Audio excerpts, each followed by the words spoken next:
All right, here we go. El Magnifico, Vic, welcome to the show. Thank you. Thank you for having me. How are you Yeah, doing? I'm doing well, man. And I'm, really appreciate you coming on the show. Uh, I think your most recent win was just, it was crazy. It was a hell of a way to kick off a pay-per-view too. It was the 278 pay-per-view with Usman and Edwards. And, a fight like that to get the card started is always a good sign. So, how have you been enjoying life post that win?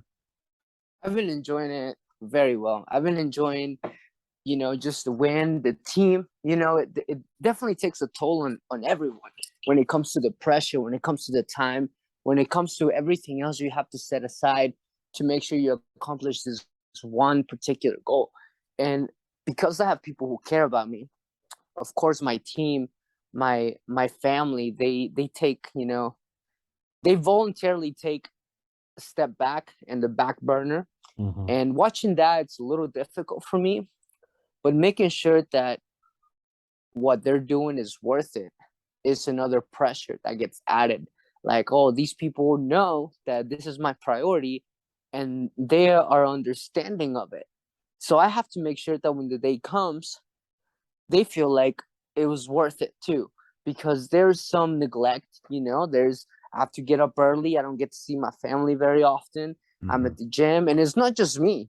It's my coach, Juan Tatum, my team at People Performance, everybody who's there. They're doing the same thing when it comes to sacrificing their time and their resources to be there to help us all get better.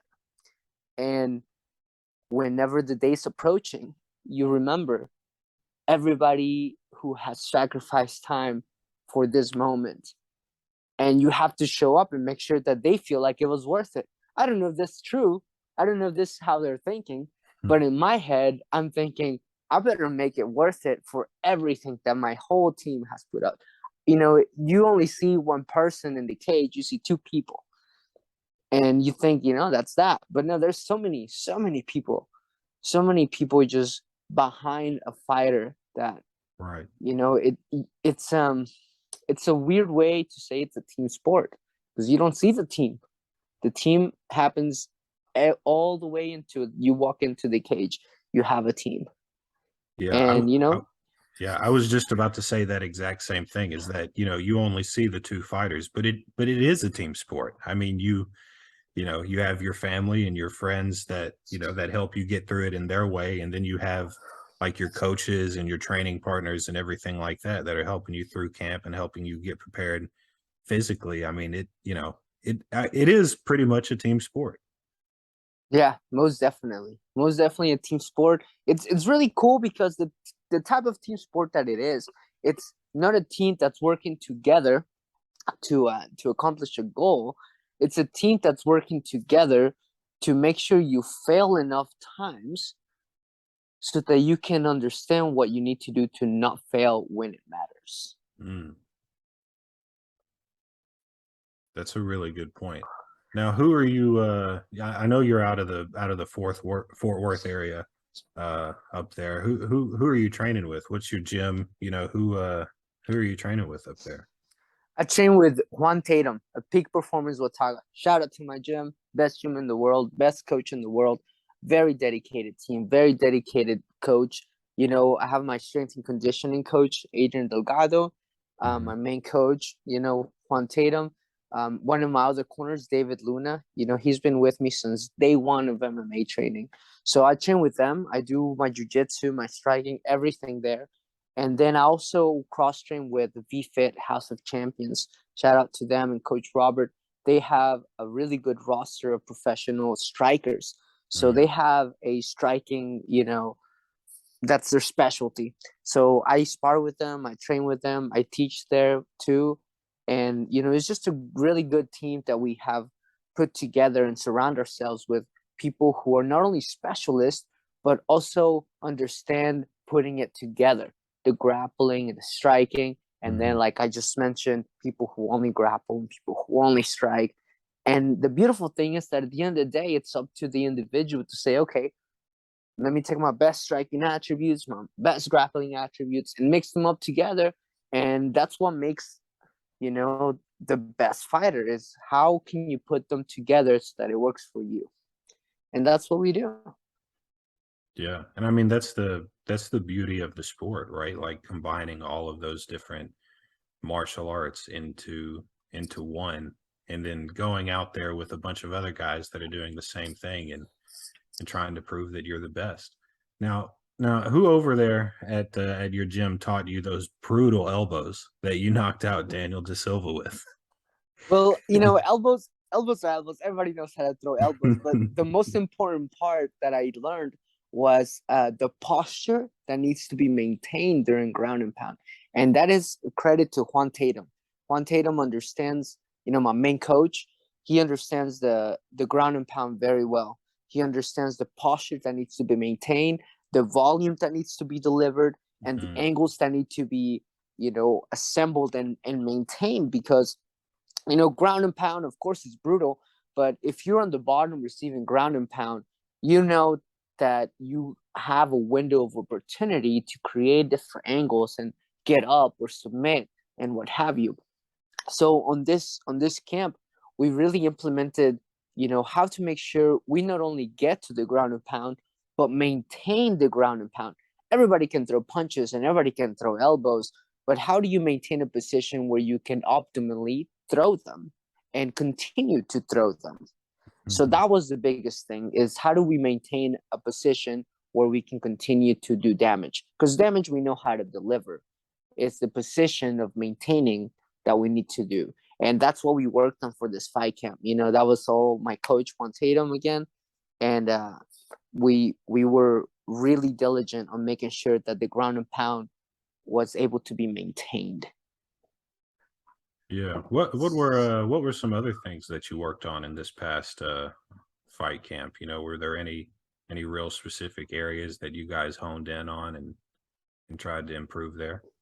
For this particular fight camp, we had two opponents. We had Jake Hadley, which has a really proficient rubber guard, and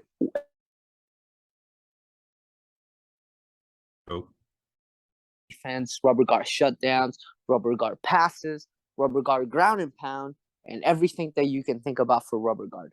Right now it was too early to give me a rubber guard game, because that's not what I play, and it was too early to implement it. We had no time for that. So we just worked on defending it. Then we had a switch of opponent, and then we had De Silva, and he was a really good transition grappler. He would take you to the ground and transition from one submission to the other. And if you put him on the ground, he would transition from one submission to the other. So we knew that we were going to be dealing with a very dynamic grappler and a very offensive striker.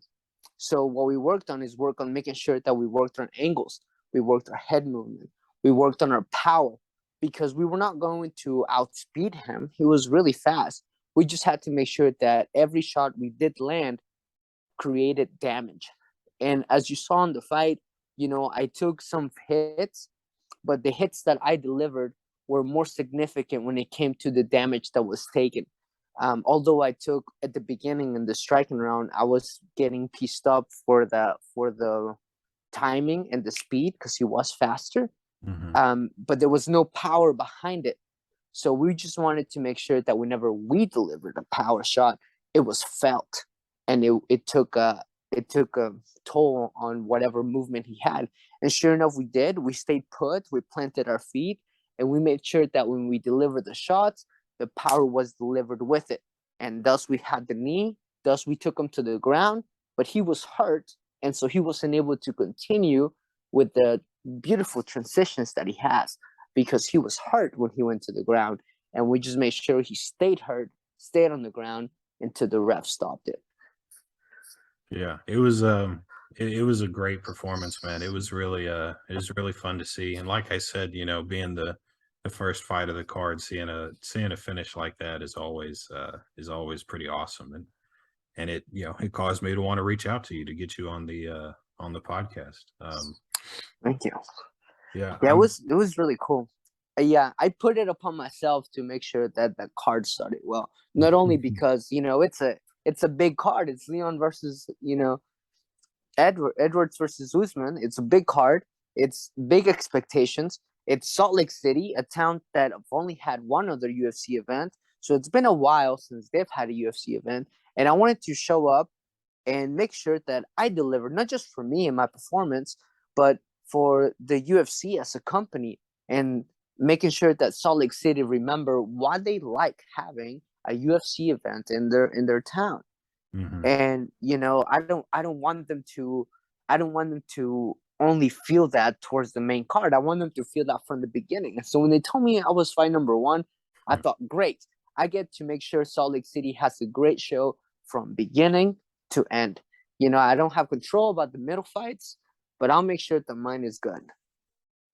Well, you did a fantastic job at that, and you've mentioned a couple of times now just the like the pressure of wanting to perform for the UFC, family, friends, your team, everybody like that. And we talked a little bit about it before we hopped on here, but how do you deal with all of that pressure, like while you're going through training camp, while you're trying to mentally prepare to fight another person? Like how do you deal with that? I mean, I imagine it has to be pretty difficult at times.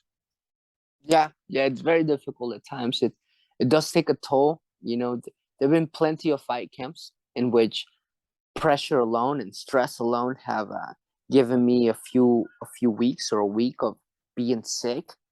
Sometimes I wonder, man, why am I sick? I'm healthy. I'm taking my vitamins. I haven't been around sick people. And believe it or not, stress gets to you. Stress gets to you so much that it can make you sick.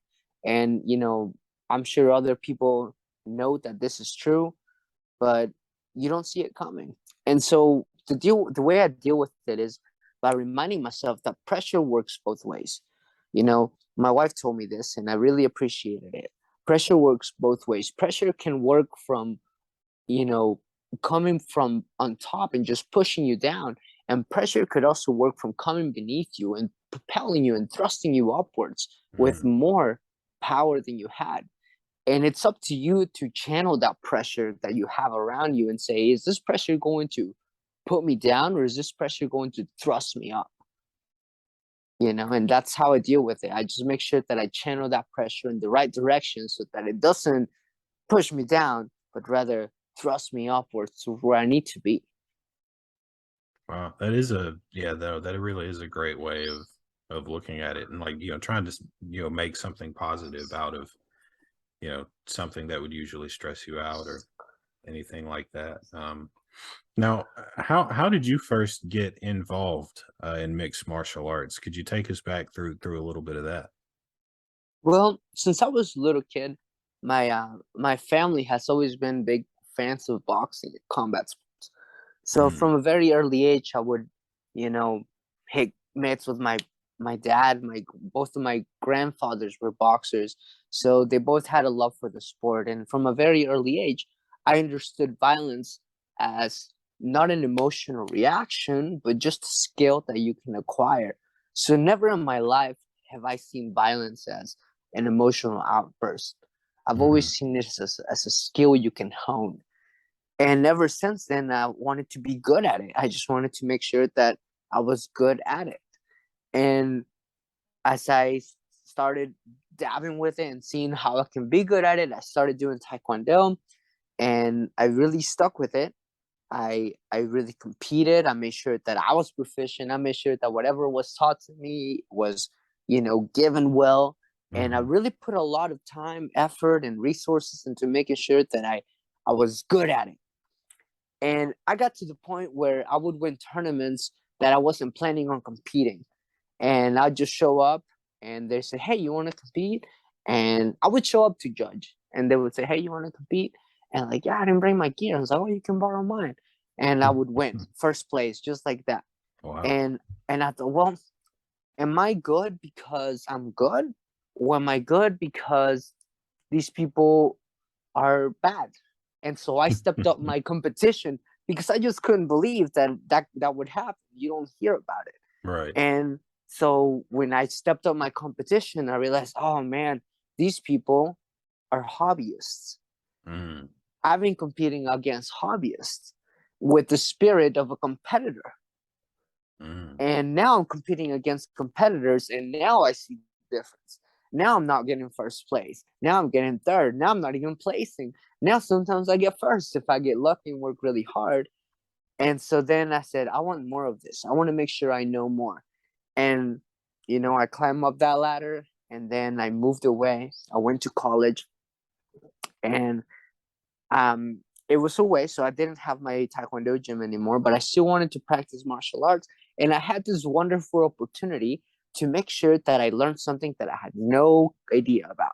And that's how I found jiu-jitsu.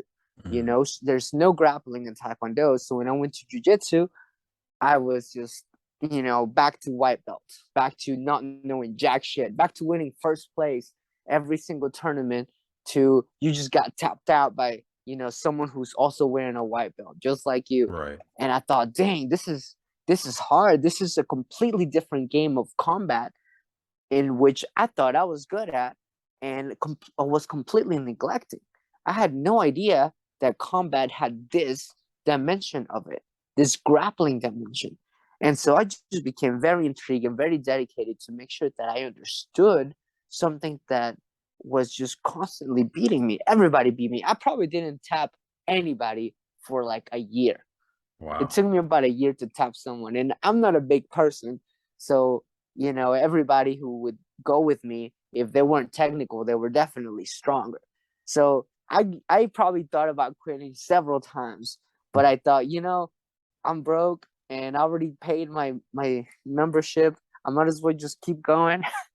And so I kept going. I got good, relatively speaking. And then I thought, okay, well, how do I know I'm good? Well, let's compete again. Let's do tournaments. Let's do fights. Let's make sure I prove myself to me, to find out if what I've been learning for all these years is sufficient, it's proficient, it's effective. And what best way to do that than to go against someone else who's also trained. And so Right. that's how I got into fighting. That's how I wanted to make sure that I kept testing the skills that I was acquiring, is by making sure I tested them against other people who have always done the same. Yeah. And do you think it was your family that instilled that? Because you have like this, it's clear you have this drive in you to want to be better and like compete against other people and try to get better. I mean, was it your growing up in like a boxing family, you think, did that for you? Well, although, like I mentioned, my family was really into boxing. Hmm. They weren't so into boxing that they would compete themselves. I never saw them compete. Mm. Every now and then we would hit pads, and I would, Right. have my boxing gloves. But they weren't really into it by the time I was a kid. They were long retired by then. Okay. But it was their diligence, outside of boxing alone, just the way they lived their lives. Everybody in my family would wake up and go do what they needed to do to provide for the ones they love, whether they were sick, whether they were tired, whether there was a birthday the day before and they sit up to 4 a.m. They woke up again an hour later and went to work and did that. And just watching that constant diligence, watching that constant discipline, that constant drive, the constant, I'm going to do what I need to do, because if I don't, no one else is going to. And just Right. watching that in my family gave me this no excuse, mentality. Like, okay, well, what's my excuse? Like, my dad's sick and he's going to work. My grandfather's old and he refuses to retire. These people are just constantly hustling for the better of themselves and their family. So whenever I chose to be a professional athlete, it's compared to what they had to do to provide for their family, it's fun. They weren't doing what they wanted to do. They were doing what they had to do. Right. I get to do what I want to do. So I have no room for excuses. Like, none. And I take that seriously. I take that very very seriously, because if the people who are doing what they don't want to do have no excuses, why do I get excuses for doing something that I chose and want to do? Right. Yeah. So So when exactly did you decide that you wanted to like to do pro martial arts, like fight professional? Was fighting professionally something that you always wanted to do, or was it something that you figured out later that you wanted to do, like as a career and not just a hobby? Well, um, before I got married, I had no legal documentation that allowed me to do a lot of things. I Mm-hmm. had DACA, which allowed me to work legally, but I wasn't able to finish college, and so my most my biggest ambitions scholastically could not been reached because I had no money to finish college. But Mm-hmm. I've always wanted more, and so I looked at what I had the most experience in, and that was martial arts. And then I told myself, well, let me see how far I get doing what I know how to do well, because I have been doing it for a while. And so I just kept doing it and climbing the ladder over and over again. And I just wanted to see how far it will get me until I couldn't go any farther. And whenever I actually went to my first pro fight coming out of an amateur loss, because I realized that, in amateurs, you can't throw elbows to reinforce knees to the head. Mm-hmm. And one of the reasons why I lost my last amateur fight was because I was caught in a clinch and my partner took me down because I couldn't deliver reinforced knees to the face or elbows to the face.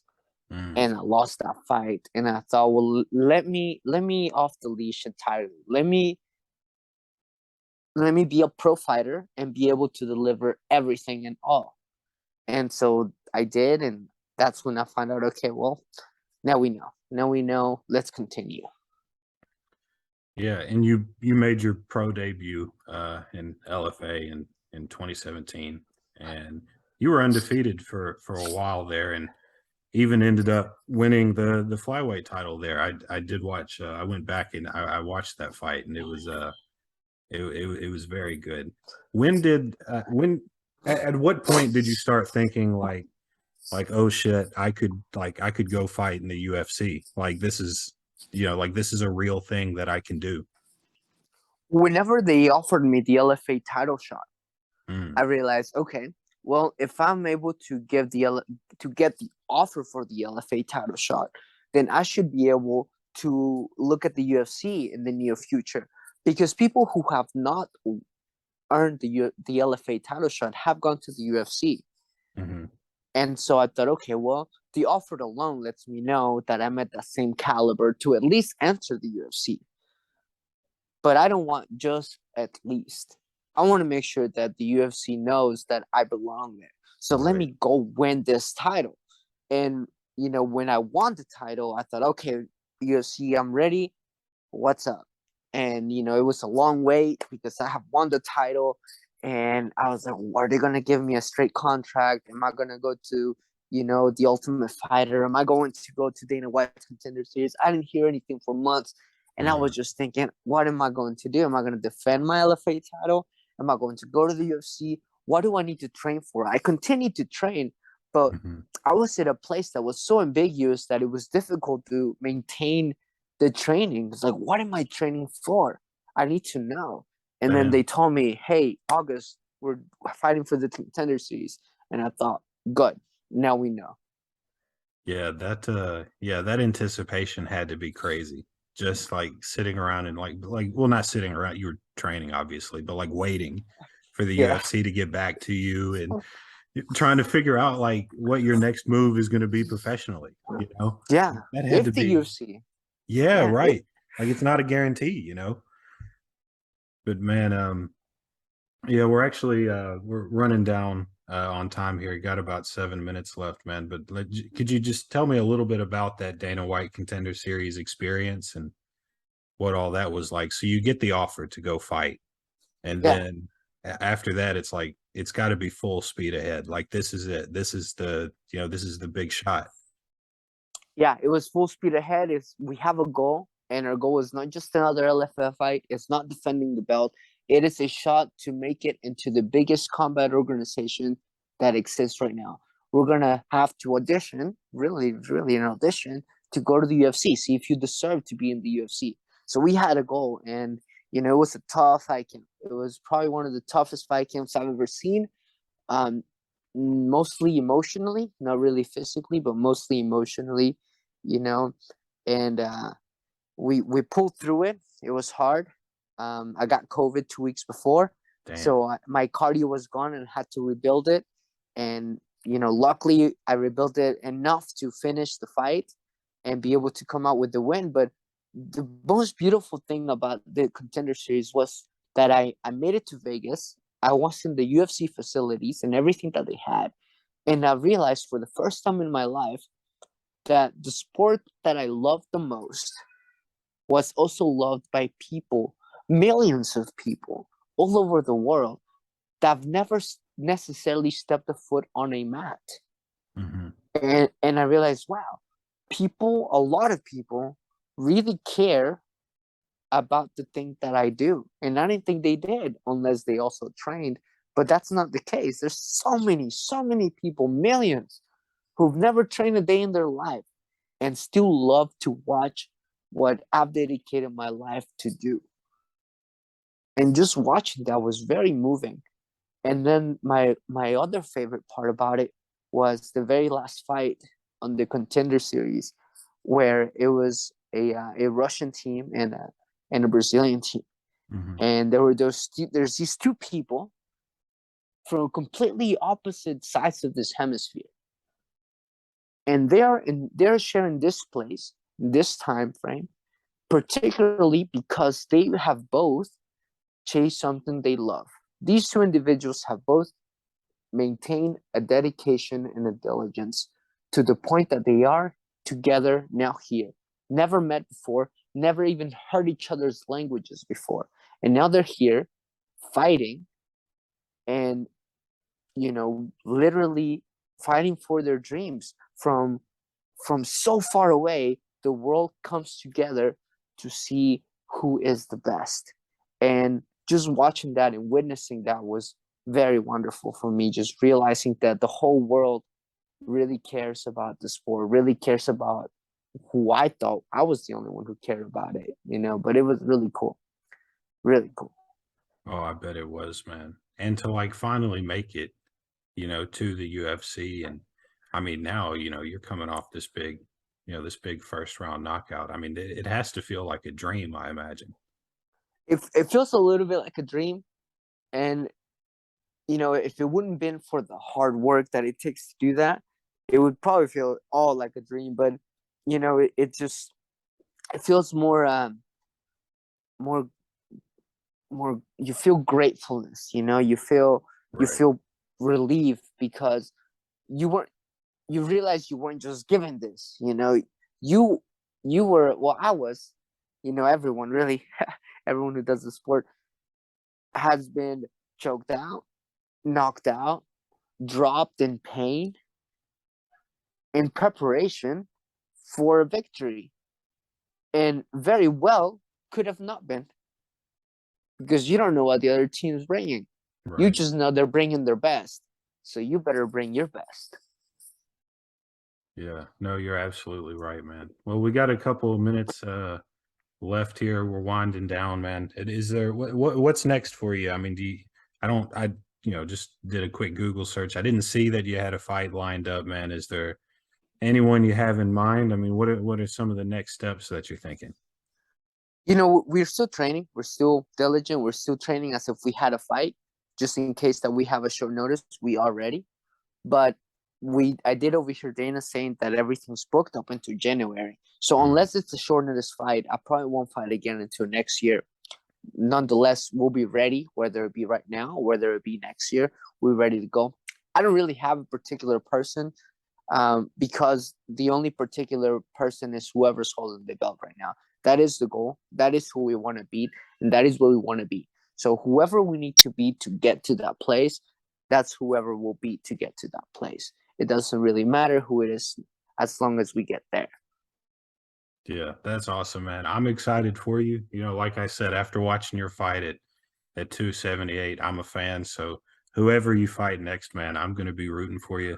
Want you to be able to use this last, minute and a half, 2 minutes here. Just shout out anyone, any teammates, sponsors, gym, whoever you want, man. Oh, well, I'd like to give a shout out to the best gym in the world, Peak Performance Watauga, my coach Juan Tatum, Adrian Delgado, my boy David Luna, Tony Lemons, just Destiny Oldham. There's a bunch of list, a big list of people who have just come together to make this happen. And my dream is to make sure that I'm part of a list of someone who's made it to the UFC as well. So I want my team to do that. Shout out to Cryo Nation for keeping my recovery. That's greatness, for recovery is probably the best thing you need to do. You have to invest recovery hours as many times as you invest output hours. Without it, you can't continue to perform. So shout out to Cryo Nation for keeping me healthy and making sure that I'm there. And just a big shout out to my family here in Mexico, my mom, my wife, everyone who's supportive, loving, and understanding of all the hangry times I go through the weight cuts. Yeah, I love it, man. That's awesome. Well, congratulations on your big win. It was a lot of fun to watch. And again, just really appreciate you coming on the show, man. It was awesome to talk to you. Thank you. I really appreciate it. Thank you for having me. All right. Thank you.